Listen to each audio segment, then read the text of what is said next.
വൈക്കം ചേർത്തല താലൂക്കുകളെ തമ്മിൽ ബന്ധിപ്പിക്കുന്ന ഒരു മനോഹരമായ പാതയാണ് തണ്ണീർമുക്കം ബണ്ട്.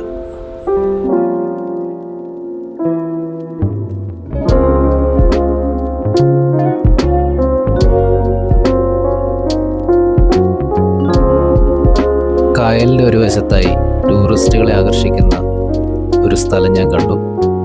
അവിടെ ഞങ്ങൾ ഇറങ്ങി.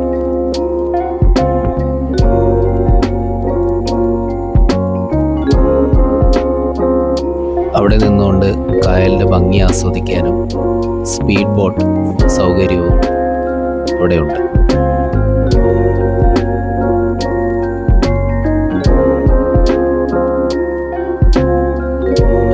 കായലിൻ്റെ ഭംഗിയൊക്കെ ആസ്വദിച്ചതിന് ശേഷം ഞങ്ങൾ ചേർത്തലയിലേക്ക് പോവുകയാണ്. ഇനി നെക്സ്റ്റ് വീഡിയോയിൽ ചേർത്തല ബീച്ചിൻ്റെ കാഴ്ചകളുമായി ഞാൻ വീണ്ടും വരാം. ബൈ.